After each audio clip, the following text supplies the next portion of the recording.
Hi everyone, it's Nicola Bagatelle here from pixiehill.com. Today I'm here to show you a project that I created for Gina's Designs laser cuts.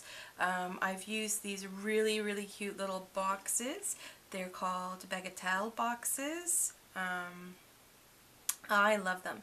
They come in 5 different sizes and you can buy them as a set or individually. In each of these, except for this one, in each of these I've added little tiny vials, little jars filled with glitter, and added labels for pixie dust.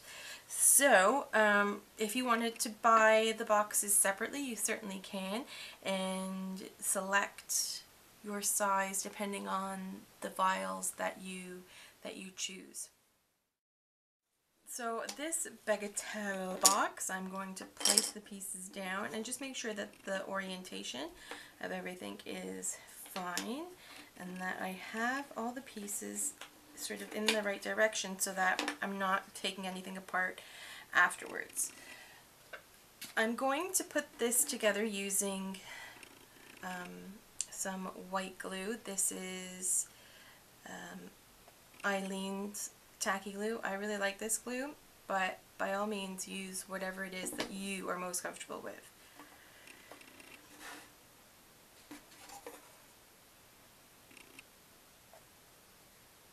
And I'm just putting a tiny dab on both the tab and in the gutter.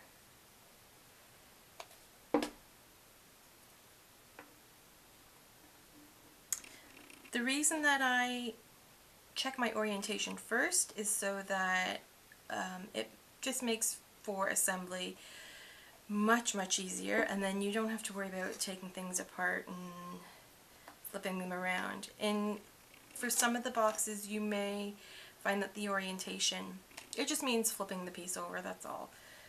No big deal.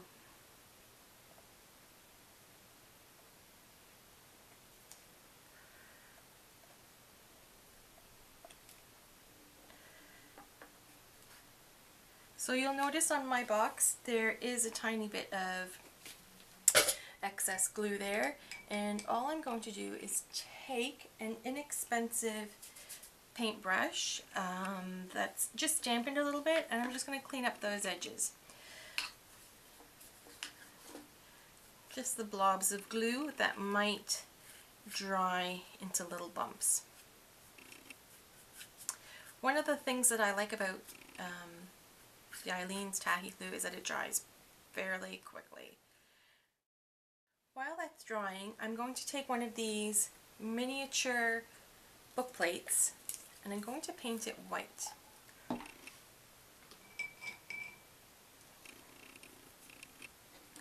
I'm just using inexpensive acrylic paint.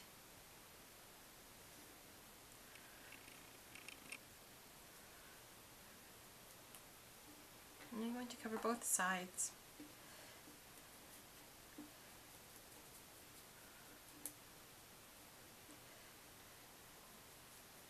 Now normally I would let that dry, but for time's sake we'll march right ahead.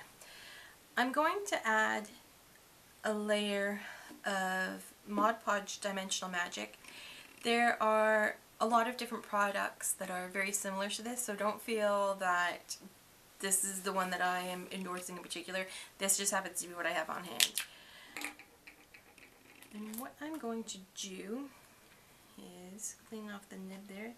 I'm just going to give a nice layer over the complete top surface. And what this will do is when it dries, it'll have a really nice glossy effect, but it also adds sort of like, it adds some height and dimension. The next thing I'm going to prepare is this wooden candlestick. And again, I'm just going to use my inexpensive white craft paint.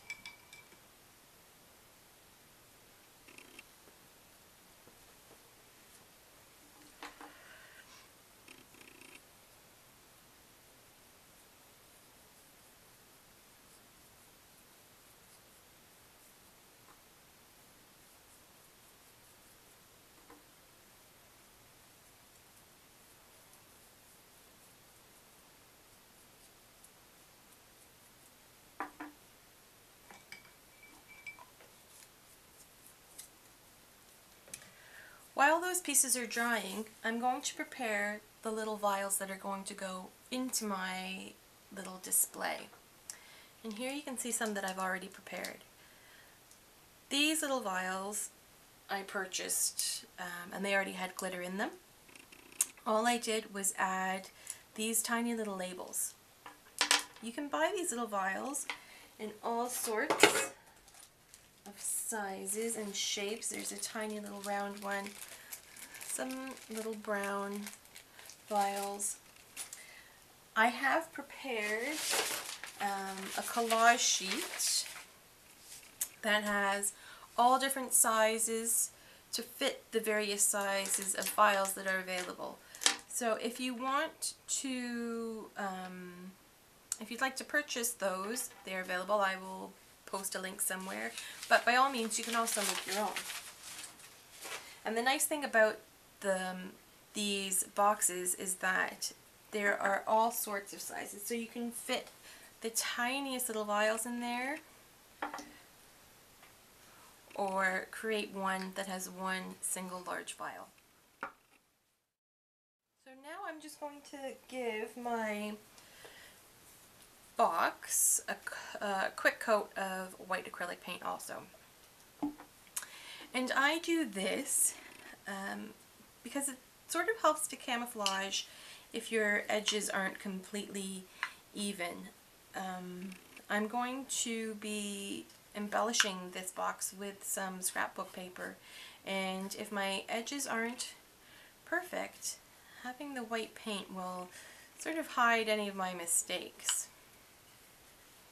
If I was using a darker paper to cover this box, I might just leave it as it is.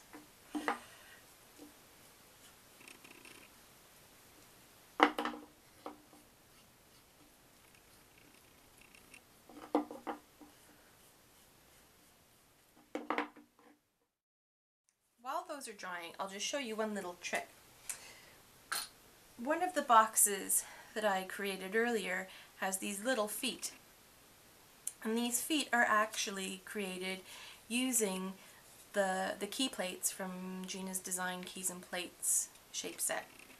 And all I've done to create those legs is I've taken the key plate and I cut it so that I have two matching shapes. So that means cutting out the keyhole in this case. The next thing that I do to create those legs is I'm going to grab a ruler and an X-Acto blade. And I'm going to mark just about where the center is, and this is just as a sort of guideline for me to know where to put my ruler. I place my ruler right in the center and then line it up with that little mark that I've just made. I'm going to score it with my blade, but I'm not going to cut all the way through. I'm just going to cut through the top layers of the chipboard here.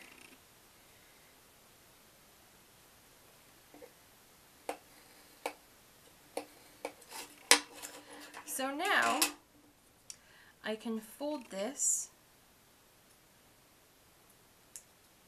and it remains intact because I haven't cut through all of the layers, and I have a little leg which could go on just like that. So you will need two matching key plates if you're going to use this particular method. One key plate will do the legs for the front and the other one will do the legs for the back. And what I've done on this piece is painted them black and then added the Mod Podge Dimensional Magic to them just to give them a nice sheen and just sort of beef them up a little bit. Once my little box is dry, I'm going to apply a layer of white glue.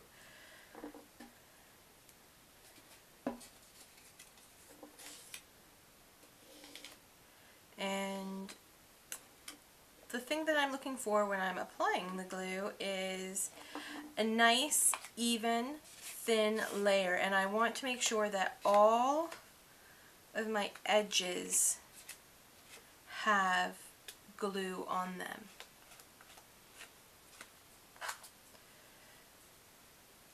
I'm just going to go do those two sides first, and then I'm going to apply this paper.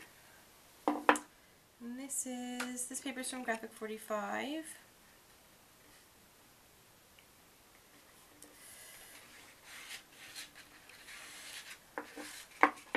It's from their Time to Flourish collection.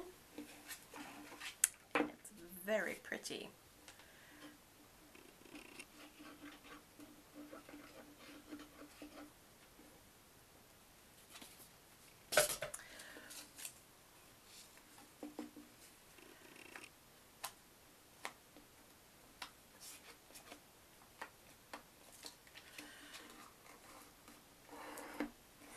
You'll notice I'm really trying to get those corners quite sharp. And then I'm simply going to trim right along the box's edge. I am terrible at measuring, so doing things that way really helps me. A tool that I don't really see many crafters use, I don't know how many people use them. I used to use this tool when I worked in at a newspaper, and it's a burnishing tool, and what it does is it just sort of makes sure that the entire surface is flat and well adhered. You can get them from art supply stores. They're really handy. I like them. If you do a lot of altered art where you're applying paper to stuff, it's probably a pretty cool tool to have. I can't imagine they're that expensive. What I'm doing right now is just trimming the excess away from these edges. There we go. And then I will apply. Oh, I made that very big. I'm just going to cut a piece really loosely for the top and the bottom there. And then I can always trim up my edges after the fact, which is probably a terrible thing to do, but like I said, I am pretty useless when it comes to measuring, so however gets the job done is how I do it. I also use my fingers a lot when crafting, and I think that's okay. Like I said, whatever gets the job done. I'm going to like it that way better. No, I'll put it that way. Being indecisive, which is okay too.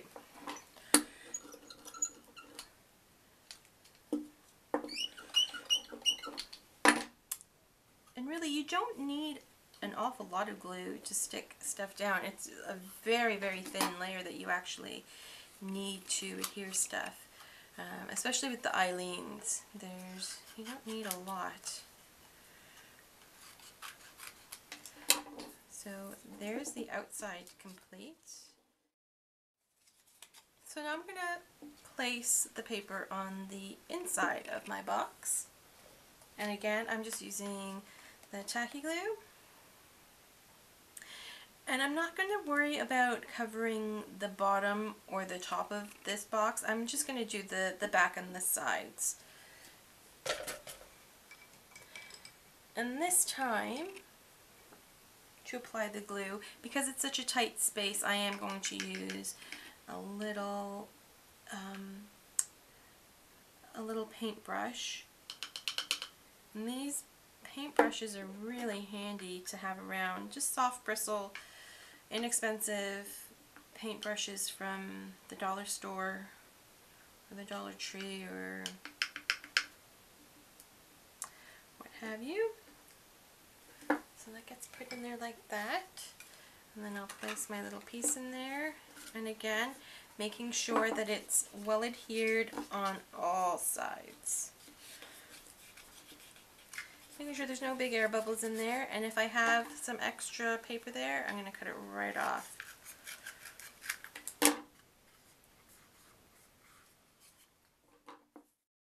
When my piece is dried, I'm going to use this sanding block. This is from Coordinations cardstock, but I really like it. It sort of gives a little bit of give, but any sandpaper will do. Even an emery board that you would use to file your nails is fine. And I'm just going to sand the edges. When I sand, I'm pushing sort of off the edge. If I pull back this way, there's a chance that the paper will rip, especially if your glue is not completely dry.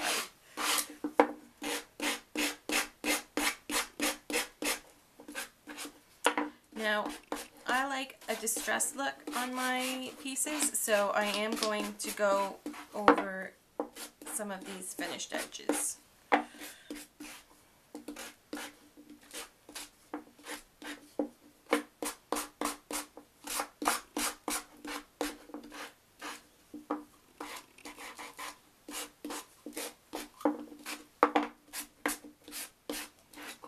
If you're not such a fan of the distressed look, what you can do is when you sand on an angle like this so that it's very straight. If you do like more distressing, when you sand, you can sort of sand flatter so that it's taking away more of this edge surface.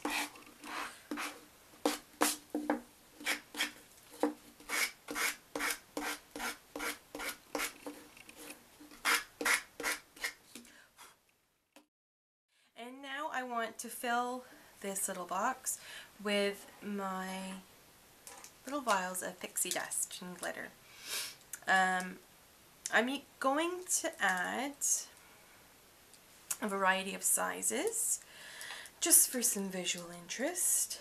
The really nice thing about these Bagatelle boxes is that they do come in a variety of sizes. So there's the smaller boxes might only fit the teeny weeny vials, but the larger ones like this one will fit the bigger boxes. So if you have a problem with maybe if you need some bigger boxes for your eyesight, you can certainly do this project on a larger scale. And I'm using crazy glue to add the vials here, and I'm using brand name crazy glue. I'm all for using the cheapo version of stuff to save a few bucks, but I think in the case of crazy glue, I do prefer the brand name. So I'm just placing these ever so delicately in there.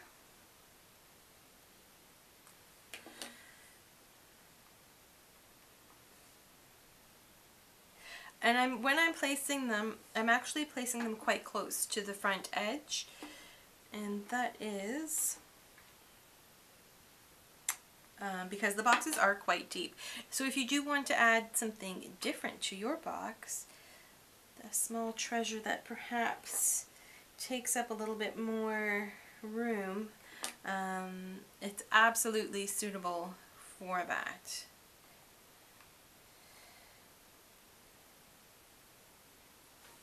So you can see I've oriented placed all my little vials in there, and they look very sweet.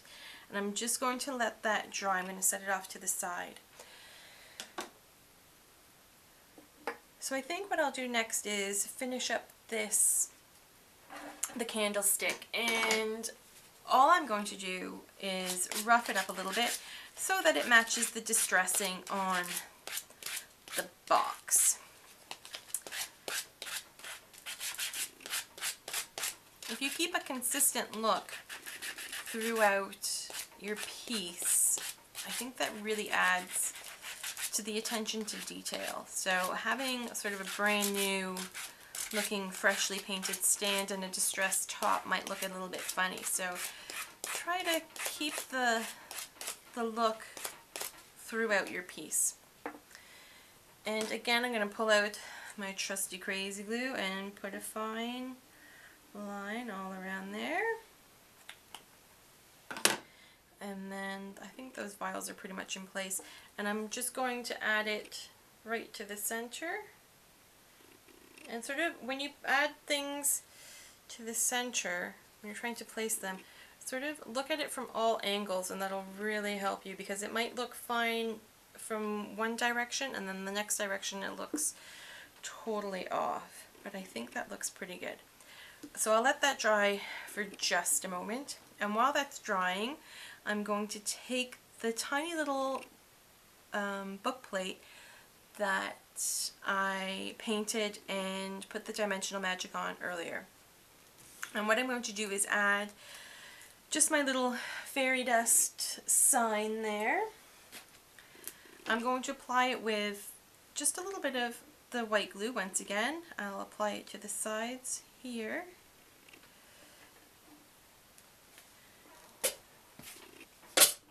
And then place it right on top, and then sort of fiddle and finagle until it looks just right. You can also use these stackable labels. That's what I've used on this piece. Also from Gina's. They're really cute. I like them too. But in this case, just this tiny fairy dust label is working for me. So to apply this to the top, and I've just lost it in there, give it a shake, there we go. To apply this to the top, I'm going to use the white glue again. The reason I'm using the white glue for this and not the crazy glue is because sometimes the crazy glue will sort of react with the paper almost like, it'll kind of stain it almost like grease. So that's why I'm using the white glue here. And there's that. Now on these little book plates, there's 2 holes on either side, and you could place a tiny brad through there, or a faux brad, or a flat backed pearl. I'm going to use these teeny weeny little, they look almost like nail heads. I think they're used for, they're actually used for adding embellishments onto nails, but we're going to use them as little nail heads. Right there. I hope my fingers do the trick here. My fingers usually work okay. Sometimes not so much. Oops. There we go. And sometimes the crazy glue prefers to stick to my fingers than the doodads. Oops. Sometimes when you're working with tiny little things like this, if you just dampen your finger a tiny bit, it'll make the object stick to it just long enough to get it into place. I'm also going to add these little nail heads to the corners, I think.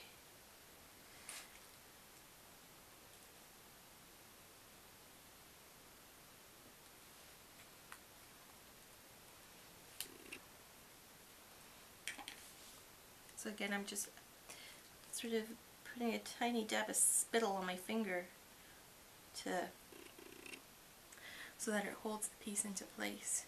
Just long enough and just gentle enough to keep it there until I can get it to the spot I want it to go. So here we have the almost complete piece. I've added little doodads on all of the corners, and what I'm going to do now is add my glittery embellishments. I'm going to use this product, which is called Stickles, and they're really cute. I like them. I like using this product a lot. It's sort of like controlled glitter. If you just apply it and let it dry, it will dry dimensionally, sort of like that puffy paint. But I'm just going to squeeze it all sort of over where I want it. And then I'm going to feather it out with a paintbrush. So I know it looks a bit thick at the moment, but we will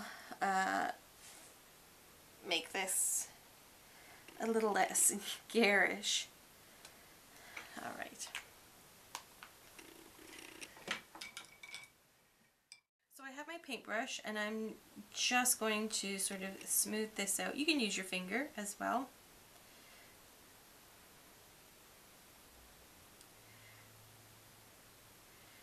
And really I'm sort of concentrating the glitter on the tops and the edges. I'm sort of thinking about if this piece was sitting in a fairy godmother's workshop, it is most likely that the glitter would be on these edges, and so that's where I'm sort of concentrating where the glittery stuff is. And again, on the base, I'm just doing it on kind of the sticky outy bits. That's where my glitter is going. And this is really it. The finishing touches right there.